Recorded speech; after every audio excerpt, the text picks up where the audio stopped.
परम सत्कारयोग गुरु प्यारी सात संगत जी, राधा स्वामी जी। सात संगत जी, जब हम अपने गुरु पर विश्वास करते हैं तो सतगुरु हमारे विश्वास को किसी भी हाल में टूटने नहीं देते जी। और हम सब ने बाबा जी को कहते हुए सुना है कि कोशिश करने वालों के साथ मालिक हमेशा खड़ा होता है। हमें बस मालिक की पहचान करनी आनी चाहिए। लेकिन सात संगत जी, हम इतने पहुंचे हुए तो नहीं हैं कि मालिक की पहचान कर सके। लेकिन आज इस घटना को जब आप सुन लेंगे तो यकीन मानिए, जब भी आप मुसीबत में होंगे और आप बाबा जी को पुकारेंगे तो बाबा जी हर हाल में आप तक पहुंचकर आपको मुसीबत से बाहर निकाल देंगे जी। लेकिन ऐसी सिचुएशन में आपको किसी भी सूरत में अपनी कोशिश करनी नहीं छोड़ना है जी। अगर हम खुद कोशिश ही नहीं करेंगे और बाबा जी को ही पुकारते रहेंगे तो बाबा जी हमारे सामने आकर भी क्यों ना खड़े हो जाएं, हम उनकी पहचान ही नहीं कर पाएंगे जी। सात संगत जी, एक सत्संगी आदमी है और उसको बाबा जी पर विश्वास भी बहुत था, लेकिन फिर भी बाबा जी ने उसको नहीं बचाया और वो डूबकर मर गया। ये सत्संगी भाई सेवा सिमरन भी बहुत करता था। ये सत्संगी भाई एक गांव में रहता था और एक दिन ये अपने घर के आंगन में बैठकर भजन सिमरन कर रहा था जी। तभी गांव में शोर होने लगा कि गांव में बाढ़ आने वाली है, बांध टूट गया है। लेकिन ये जो सत्संगी भाई था, इसको बाबा जी पर विश्वास था कि बाबा जी इसका बाल भी बांका नहीं होने देंगे। इसने गांव वालों के शोर को अनसुना कर दिया जी और अपनी भक्ति में बैठा रहा। धीरे धीरे नदी का पानी गांव में आने लगा और सब गांव वाले अपने घर का कीमती सामान लेकर गांव से बाहर निकलने लगे जी। कुछ गांव वालों ने इस सत्संगी भाई को भी आवाज दी, लेकिन इसने कह दिया कि आप सब जाओ, मेरे बाबा जी मेरे साथ हैं, मुझे कुछ नहीं होने देंगे। और ये कहकर सत्संगी अपने घर में ही बैठा रहा और अपने रूटीन के काम करने लगा। अब पानी गांव में बढ़ता जा रहा था। कुछ और गांव वाले कुछ पुलिस वालों के साथ एक नाव में बैठकर फिर से गांव में ये सोचकर आए कि अगर कोई भी गांव में फंसा हुआ है तो उसकी मदद हो जाएगी। जब पुलिस ने गांव वालों के साथ इस सत्संगी भाई को अपने घर में देखा तो उन्होंने अपनी नाव पर बैठते हुए इस सत्संगी भाई को आवाज लगाई और कहा कि जल्दी से नाव पर चढ़ जाओ, हम तुम्हें बचाने आए हैं। लेकिन सत्संगी भाई ने इनको भी मना कर दिया और घमंड से कहने लगा कि तुम कौन होते हो मुझे बचाने वाले? मुझे बचाने वाले मेरे बाबा जी हैं और वो मुझे कुछ नहीं होने देंगे। पुलिस वालों ने नाव आगे बढ़ा ली और वहां से चले गए जी। अब पानी सिर तक आ गया था और सत्संगी आदमी अपने घर की छत पर चढ़ गया जी। सरकार ने रेस्क्यू अभियान चलाया हुआ था और 2 हेलीकॉप्टर पूरे इलाके में घूमने लगे। और जब हेलीकॉप्टर में बैठे एक आदमी ने दूरबीन से नीचे देखा तो उन्हें ये सट सनी दिखाई दिया, जो कि अपनी छत पर चढ़ गया था। तो हेलीकॉप्टर को थोड़े नीचे लाया गया और सत्संगी की तरफ एक रस्सी को फेंकते हुए हेलीकॉप्टर में बैठे आदमी ने जोर से कहा कि तुम चिंता ना करो, हम तुम्हें बचा लेंगे। इस रस्सी को पकड़कर ऊपर चढ़ जाओ। लेकिन सत्संगी फिर से पूरे घमंड में कहा कि तुम क्या भगवान हो जो मुझे बचा लोगे? मुझे बचाने वाला मेरा सतगुरु है। तुम जाओ, तुम यहां से चले जाओ। मुझे तुम्हारा एहसान नहीं चाहिए। हेलीकॉप्टर वाले ने सोचा कि बड़ा ही बदतमीज आदमी है और हेलीकॉप्टर लेकर वहां से चला गया। लगभग 7 से 8 दिन बाद जब बाढ़ का पानी नीचे उतरा तो सब गांव वाले वापस गांव की तरफ आने लगे और सबको ये जानकर बड़ी ही हैरानी हुई कि पूरे गांव में से एक को छोड़कर बाकी सब ही सलामत हैं। और जो एक मरा था वो वही सत्संगी था जिसको बाबा जी पर विश्वास था या घमंड था, कुछ कह नहीं सकते।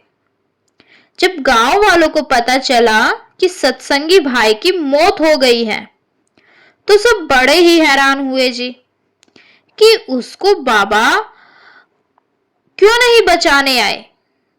वो तो बार बार सबको यही कह रहा था कि उसका बाबा उसको बचाने जरूर आएगा। उसी गांव में कुछ और लोग भी बाबा जी से जुड़े हुए थे और उन्हें इस बात से जरा भी अचंभा नहीं हुआ कि बाबा जी पर विश्वास रखने के बाद भी बाबा जी ने उसकी मदद क्यों नहीं की। तो सब गांव वाले दूसरे सत्संगी लोगों के पास गए ये जानने के लिए कि क्या तुम्हारा बाबा इतना भी शक्तिशाली नहीं है कि अपने भगत को बचा सकता। उस बेचारे को तुम्हारे बाबा पर इतना विश्वास था। उसने सबको ये कहकर मना कर दिया कि उसका बाबा उसको बचा लेगा। ये सुनकर दूसरे सत्संगी थोड़ा सा हंस पड़े और जब गांव वालों ने हंसने का कारण पूछा तो सत्संगी कहने लगे कि बाबा जी तो इसके पास 3-3 बार आए थे लेकिन ये उन्हें पहचान ही नहीं सका। सत्संगी ने गांव के उसी आदमी की तरफ इशारा करते हुए कहा जिसने सबसे पहले मरने वाले सत्संगी को आवाज लगाई थी। उसने कहा कि सबसे पहले बाबा जी तेरे रूप में उसके पास गए लेकिन उसने पहचान नहीं की और मदद लेने से मना कर दिया।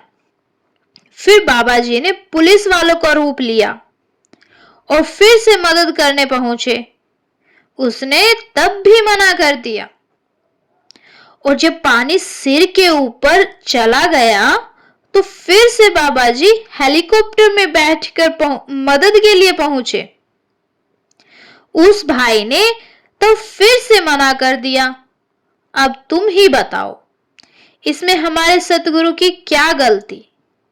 सतगुरु ने तो उसको बचाने की बहुत कोशिश की थी लेकिन अगर वो खुद ही कोई कोशिश नहीं करना चाहता तो सतगुरु भी इसमें क्या कर सकते हैं। और जब उसने 3-3 बार सतगुरु की पहचान नहीं की तो आखिर में काल ने उसको अपने चंगुल में ले लिया। ये जवाब सुनकर गांव वालों की आंखें खुल गई और उसको सबको समझ आ गया कि जब हम मालिक की मदद के लिए पुकारते हैं तो मालिक किसी न किसी रूप में हमारी मदद करने जरूर आते हैं। बस हमें पहचान करनी आनी चाहिए। साथ संगत जी, कोशिश करने वालों की कभी हार नहीं होती। मालिक सिर्फ उन्हीं का साथ देते हैं जिन्होंने खुद कोशिश की हो। ये बात हमेशा याद रखनी चाहिए कि हाथ पे हाथ रखकर बैठने वालों के साथ मालिक कभी नहीं है। साथ संगत जी, अभी वीडियो में बने रहिए। अब मैं आपको विश्वास पर आधारित एक और घटना के बारे में बताने जा रही हूँ।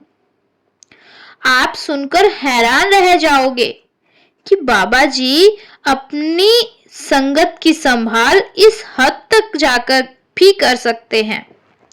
साथ संगत जी, एक सत्संगी अम्मा अपने पोते के साथ अकेले एक गांव में रहती थी। उसके पोते के अलावा दुनिया में कोई नहीं था। अम्मा घर के बाहर ही किराने की छोटी सी दुकान लगाया करती थी जी, और अपना और अपने पोते का गुजर बसर किया करती थी जी। पोते की उम्र लगभग 15 साल थी, लेकिन पिछले किसी कर्म के चलते पोते को कैंसर हो चुका था और अम्मा ने अपने पोते के इलाज के लिए अपनी तरफ से होने वाली हर मुमकिन कोशिश की थी जी। अम्मा के पास जितने भी पैसे थे वो सब पोते के इलाज में लगा दिए। अम्मा को विश्वास था कि उसका पोता एक दिन बिल्कुल ठीक हो जाएगा, लेकिन सिर्फ विश्वास के बल पर अम्मा नहीं बैठी थी। अम्मा ने अपनी तरफ से बहुत कोशिश की थी, लेकिन एक जगह पर आकर इंसान बेबस हो जाता है। जब इलाज के लिए बहुत पैसा चाहिए हो और पहले ही उस इलाज पर सारा पैसा खर्च हो चुका हो। अम्मा के पास अब 1 रुपया भी नहीं बचा था, लेकिन उसको विश्वास था कि बाबा जी उसकी मदद जरूर करेंगे। साथ संगत जी, अब आप सुनकर तंग रह जाओगे कि बाबा जी ने इस अम्मा तक कैसे मदद पहुंचाई, और इस अम्मा ने किसी दूसरे के रूप में आए बाबा जी को पहचानने में एक पल भी ना लगाया, क्योंकि अम्मा बड़ी ही कमाई वाली थी। सारी उम्र अम्मा ने भजन सिमरन में ही निकाली थी। साथ संगत जी, इस गांव से 5000 किलोमीटर दूर लंदन में एक हिंदुस्तानी डॉक्टर एक लग्जरी लाइफ जी रहा था। ये डॉक्टर बहुत ही बड़ा माना हुआ था। उन दिनों में इंडिया में एक सम्मेलन हुआ था, जिसमें दुनिया भर के बड़े बड़े डॉक्टरों ने भाग लिया था और कुछ चुनिंदा डॉक्टरों को अवार्ड भी दिए गए थे। अब इंडिया से इनविटेशन इस लंदन में रहने वाले हिंदुस्तानी डॉक्टर के पास भी पहुंचा था। इसने भी एक सम्मेलन में भाग लेने के लिए इनविटेशन को स्वीकार कर लिया था और सम्मेलन के एक दिन पहले फ्लाइट लेकर ये डॉक्टर दिल्ली एयरपोर्ट तक पहुंच गया जी। जैसे ही एयरपोर्ट से बाहर निकला तो उस समय शाम के 7 बज चुके थे और बहुत तेज आंधी और बारिश चल रही थी जी। सम्मेलन दिल्ली से 150 किलोमीटर दूर किसी जगह पर होना था, तो इस भाई ने एयरपोर्ट पर एक टैक्सी बुलवाई और उसको सम्मेलन वाली जगह का एड्रेस दिया। साथ संगत जी, जहाँ सम्मेलन होना था वहाँ बीच में एक बहुत बड़ी नदी पड़ती थी और उन दिनों दिल्ली के पिछले कई दिनों से बारिश चल रही थी जी। तो टैक्सी वाले ने वहां जाने से मना कर दिया, क्योंकि उस नदी पर बने पुल से जाना रिस्की था और दूसरा रास्ता जंगल से होकर जाता था और तब लूटमार वाला माहौल हुआ करते थे, तो टैक्सी वालों ने मना कर दिया। अब ये डॉक्टर परेशान हो गया और एक टैक्सी वाले ने इसको सलाह दी कि आप चाहे तो मेरी टैक्सी ले जा सकते हैं, लेकिन उसके बदले आपको टैक्सी का किराया देना होगा और जिस हालत में टैक्सी लोगे उसी हालत में वापस करनी होगी और टैक्सी का डिपॉजिट देना होगा, जो कि आपको टैक्सी वापस करने पर मिल जाएगा। अब इस डॉक्टर के पास दूसरा कोई रास्ता नहीं था, तो इसने टैक्सी वाले की सारी शर्तें मान ली और उसकी टैक्सी को एक मोटे किराए पर 2 दिन के लिए ले लिया। और अब रात के 8 बज चुके थे। डॉक्टर टैक्सी चलाकर अपनी मंजिल की तरफ बढ़ रहा था और टैक्सी वाले ने सलाह दी थी कि आप नदी या जंगल वाले रास्ते से ना जाकर गांव वाले रास्तों से जाना, वहां खतरा ज्यादा नहीं होगा। तो एक मोड़ पर आने के बाद डॉक्टर ने टैक्सी को गांव की तरफ मोड़ लिया जी, और रात के 10 बजे के आसपास एक गांव को क्रॉस करते समय उसकी टैक्सी खराब हो गई और ये देखकर डॉक्टर बड़ा ही परेशान हो गया। डॉक्टर गाड़ी से बाहर निकला तो उसने सामने देखा कि वहां एक अम्मा अपने घर के बाहर एक त्रिपाल लगा रही थी, क्योंकि बारिशों के दिन थे और बारिश के पानी से उसकी दुकान का सामान खराब होने से बचाने के लिए त्रिपाल लगाने की जरूरत थी। डॉक्टर दौड़ता हुआ अम्मा के पास गया और पूछा कि माँ जी, क्या यहाँ कोई कार ठीक करने वाला मिलेगा? तो अम्मा ने कहा कि अभी रात के 10 बजे हैं और अभी आपको कोई नहीं मिलेगा। फिर अम्मा ने इंसानियत के नाते डॉक्टर को अपने घर आने को कहा। डॉक्टर के पास भी दूसरा कोई चारा नहीं था, तो डॉक्टर अम्मा के घर में चला गया और इसके बाद अम्मा ने डॉक्टर को खाने के लिए पूछा और चाय बनाकर भी दी। डॉक्टर ने चाय पी, लेकिन खाने के लिए मना कर दिया। और जब डॉक्टर ने देखा कि एक लड़का बिस्तर पर बीमार पड़ा है, तो डॉक्टर ने उसका कारण पूछा। अम्मा ने आंखों में आंसू लिए सब कुछ बता दिया। ये सुनकर डॉक्टर का दिल पसीज गया और डॉक्टर ने अपने मन में ही सोच लिया कि वो इस बच्चे का इलाज मुफ्त में करेगा। अम्मा ने बाबा जी की फोटो की तरफ इशारा करते हुए कहा कि ये हमारे सतगुरु हैं जी, और मुझे पूरा यकीन है कि एक ना एक दिन बाबा जी मेरे पोते को ठीक कर देंगे। तो ये सुनकर डॉक्टर कहने लगा कि अम्मा, वो दिन आ गया है, क्योंकि मैं भी एक डॉक्टर हूँ और आपके पोते के इलाज की जिम्मेदारी मैं अपने ऊपर लेता हूँ। इसके इलाज में जितना भी खर्च आएगा, आपको एक भी रुपया देने की जरूरत नहीं है। मेरा दोस्त एक बहुत बड़े ट्रस्ट चलाता है, जिसके ऑपरेशन को मैं करूंगा और जो बाकी के खर्च आएंगे मैं अपने दोस्त के ट्रस्ट में से मदद करवा दूंगा। आप चिंता ना करो। आपने आधी रात को एक अजनबी पर भरोसा करके इंसानियत दिखाई है, तो मैं कैसे पीछे हट सकता हूं?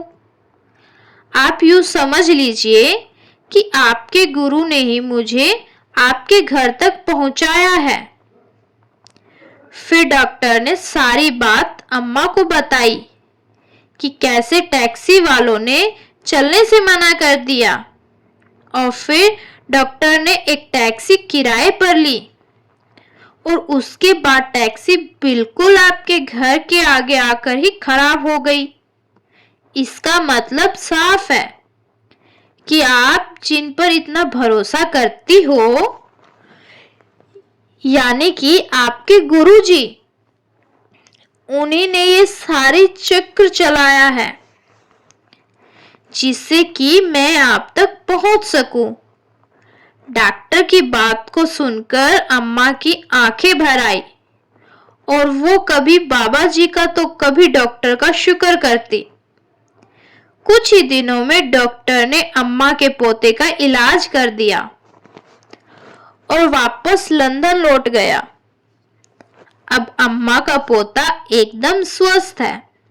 साथ संगत जी, पहली वाली घटना में आपने देखा कि गांव वाला सत्संगी 3 बार भी बाबा जी की भेजी मदद को पहचान नहीं पाया और डूब गया। और दूसरी घटना में आपने देखा कि अम्मा ने डॉक्टर के रूप में आए बाबा जी को एक पल में पहचान लिया। विश्वास गांव वाले सत्संगी को भी उतना ही था जितना अम्मा को था, लेकिन गांव वाला सत्संगी अपने आप से जरा भी कोशिश नहीं करना चाहता था और अम्मा ने अपने पोते के इलाज में अपना सब कुछ लगा दिया और आखिर में बाबा जी ने एक फरिश्ते को अम्मा के घर भेज दिया।